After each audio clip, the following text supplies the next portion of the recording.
नमस्कार, मैं मुस्कान सिंह आज आप लोगों को एक सच्ची घटना सुनाने जा रही हूँ। यह सच्ची घटना है उत्तर प्रदेश के जिला शामली। शामली ज़िले में एक थाना पड़ता है जिसका नाम है कांधला।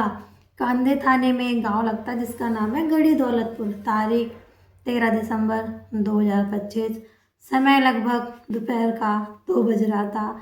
एक 5 साल का बच्चा रोते रोते अपनी दादी माँ के पास जाता है। माँ माँ, दादी माँ क्या आपने मेरी माँ को देखा है? तो उसकी माँ, उसकी जो दादी माँ होती है वो बोलती नहीं बेटा मैंने नहीं देखा है। तो वो बोलता है दादी माँ क्या आपने सहरीन दीदी को देखा है? क्या आपने आहारीन दीदी को देखा है? उसकी दादी माँ बोलती नहीं मैंने नहीं देखा है बेटा। तो बच्चे काफ़ी रोते हैं, फिर चला जाता है क्योंकि 5 साल का वो बच्चा होता है छोटा। लगभग 5 घंटे के बाद फिर वो बच्चा आता है, फिर अपनी दादी माँ से कहता है क्या आपने मेरी माँ को देखा है? उसकी दादी माँ को थोड़ा सा डाउट होता है कि बच्चा बार बार रो रहा है और अपने वो हस्बैंड यानी दाऊद से बोलती है कि आप अपने बेटे मतलब फ़ारूक से पूछिए और बहू कहाँ पे गई, बच्चे कहाँ पे गए। दोनों बच्चियाँ भी नहीं मिल रही हैं और बहू भी नहीं मिल रही। तो उसके जो फादर होते हैं वो आते हैं और अपने बेटे फ़ारूक से पूछते हैं कि बेटा बहू कहाँ पे गई हुई है, बच्चियाँ कहाँ पे गई हुई हैं। तो जो फ़ारूक होता है वो बोलता है कि घर में काम चल रहा है तो मैंने अपनी वाइफ को यानी ताहिरा और दोनों बच्चियों को शामली में एक कमरा ले दिया है किराए में, वहाँ पर रह रही हैं।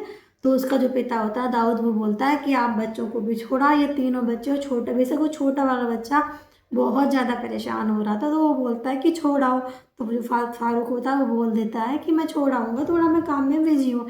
ऐसे कहते कहते 2 दिन मतलब निकल जाते हैं। उसके बाद में क्या होता है फिर वो देखता है, उसकी दादी माँ फिर कहती है कि बहू के पास तो ये बच्चे को ले नहीं गया, बच्चे परेशान हो रहे हैं। तो उसके फादर को कुछ शक होता है कि ऐसा क्या, ये कुछ बता भी नहीं रहा है। और अगर अगर बहू शामली में है तो बच्चों को छोड़ आता वहाँ पे जाके। उसके फादर ने बोला था कि अगर बहू शामली में है आप छोड़ आओ, बच्चे यहाँ परेशान हो रहे हैं, अपने माँ के पास रह के अच्छे से रहेंगे। परंतु वो नहीं सुनता है। उसके बाप को थोड़ा सा शक होता है। उसका बाप गांव के प्रधान के पास जाता है और उसको अपनी कहानी बताता है, समझाता है कि ऐसे से ऐसा हो गया है। तो ये सब बातें सुन के जो वहाँ का प्रधान होता है वो एकदम सक्रिय हो जाता है और जाके थाना पड़ता है कांदली, कांदली में चला जाता है। कांदली में जाने के सॉरी कांधला, कांधला में चला जाता है। प्रधान सारी बातें सुनता है, एकदम सक्रिय हो जाता है। सक्रिय होने के बाद वो थाना कांधला में जाता है और सारी बातें पुलिस वालों को बताता है कि सर ऐसी ऐसी कहानी हो गई या ये हो गया है। पुलिस वाले, जो पुलिस वाले वहाँ पे साहब होते हैं वो 2 पुलिस वाले उनके साथ भेजते हैं घर के लिए, यानी गड़ी दौलत के लिए। जब घर में आते हैं तो पुलिस वाले आके उन 3 बच्चों से पूछते हैं कि आपके मम्मी कहाँ गई, आपके पापा कहाँ गए, पापा यानी आपके अब्बू। तो वो बच्चे बोलते हैं कि अब्बू काम में गए, काम करने गए हुए हैं। जो ये फारूक था कभी कभी शादियों में खाना बनाता था, तंदूर लगाता था। तो जो पुलिस वाले थे वो वेट करते हैं कि जब ये फारूक आ जाएगा उसके बाद ही हम यहाँ से जाएंगे। जैसे फारूक आता है तो वो जो पुलिस वाले थे वो बोलते हैं कि आपको कांधला थाने में साहब ने बुलाया है।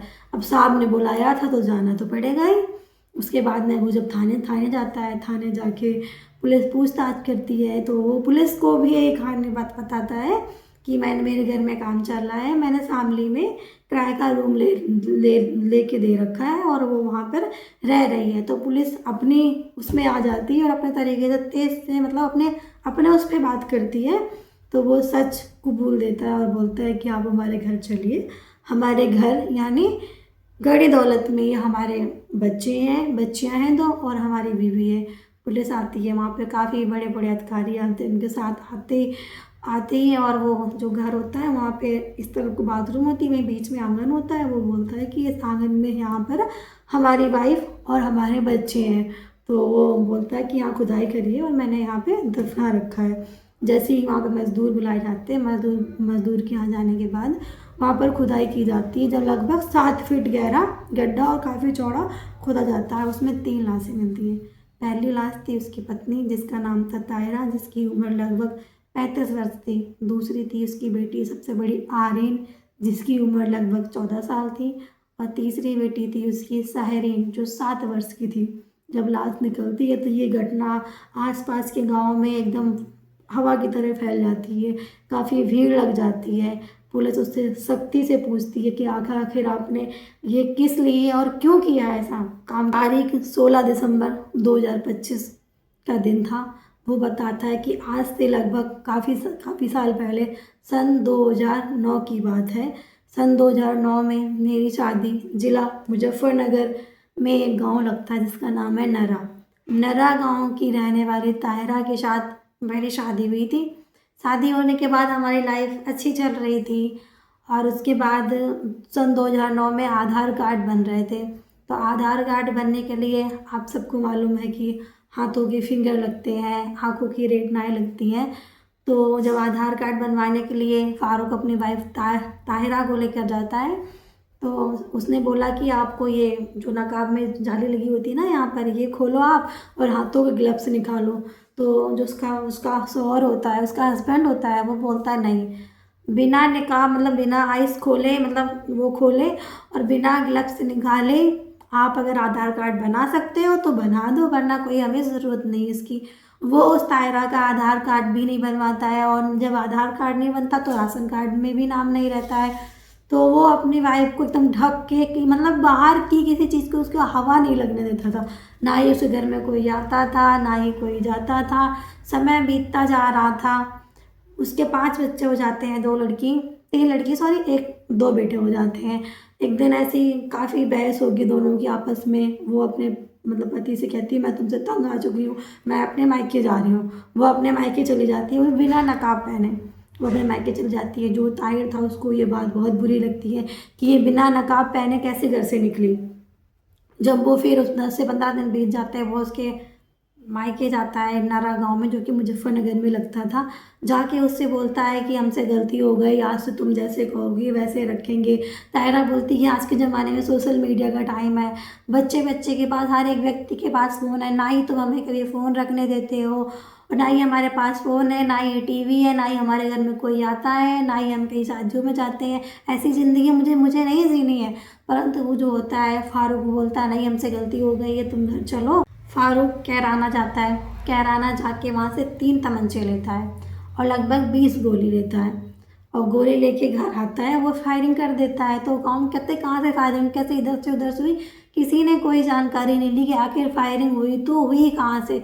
फिर वो 2-3 दिन तीनों तमंचे चेक करता है कि सही चल रहे हैं या नहीं चल रहे। तमंचे सही चल रहे होते हैं, रात हो गई होती है। वो रात में अपने वाइफ के पास जाता है और बोलता है ताहिरा मुझे चाय पीनी है। तो बोलती ठीक है, आपको चाय पीनी है, आप चलिए, आप बैठिए उठ के और मैं आपके लिए चाय बनाती हूँ। वो किचन में जाती है, पानी वानी रख रही थी, चाय पत्ती डाल रही थी। जैसे ही वो पीछे से उसका पति आता है और पीछे से यहाँ से गोली मार देता है। जैसे गोली उसके सिर में लगती है उसके तुरंत ही प्राण निकल जाते हैं और सब सो रहे थे। जाहिर सी मतलब सोचने वाली बात ये है कि गोली चल रही है वहाँ पर, किसी को आसपास कुछ पता ही नहीं है, कोई जानना ही नहीं चाहता है कि फायरिंग हुई तो हुई कैसे, किसके घर से हुई, किसी ने जानने की कोई कोशिश नहीं की। जब वो मर जाती है तो उसको घसीटते हुए वो गड्ढे में डालता है। जब वो उस गड्ढे में डाल रहा होता है तो उसकी जो 17 साल की पहली बेटी होती है जिसका नाम था आर्यन, आर्यन देख लेती है अपने फादर को, पापा पापा अब्बू अब्बू आप क्या कर रहे हो ये। तो वो देखता है कि अब ये तो बता देगी, वो उसको भी गोली मार देता दूसरे तमंचे से, वो भी मर जाती। जब उसको घसीटते हुए डालता है तो जो 7 साल की बेटी थी सहरीन, वो देख लेती है अब्बू क्या कर रहे हैं, अम्मी को भी इसमें डाल दिया है, अप्पी को भी डाल दिया, अप्पी मतलब बहन, बहन को भी डाल दिया है इसमें। तो वो काफ़ी घबरा जाती, कहती अब्बू आप क्या कर रहे हो। जैसे वो देखता है अपनी तीसरी बेटी सायरन को, उसका गला जोर से दबा देता है, जब तक दबाता है जब तक उसके प्राण ना निकल जाए, उसको भी मार देता है। उस 7 फीट के गड्ढे में वो तीनों की लाश दफना देता, रात भर पूरा समतल कर देता, पूरा पाट देता है, किसी को कुछ शक नहीं होता है। और सोचने वाली बात तो ये है कि जो 3 बच्चे बच गए हैं, अगर वो बच्चे रह जाते तो शायद उनका हाल भी फारूक वही करता जो 2 उन बच्चियों और पत्नी का किया है। तो दोस्तों इस पूरी घटनाक्रम को सुनाने का मेरा उद्देश्य किसी को परेशान करना नहीं था, ना ही किसी की भावनाओं को ठेस पहुंचाना था, बल्कि आप लोगों को जागरूक करना था ताकि आप सुरक्षित रहें, सतर्क रहें। मिलते हैं एक और सच्ची घटना के साथ, जब तक के लिए जय श्री राम।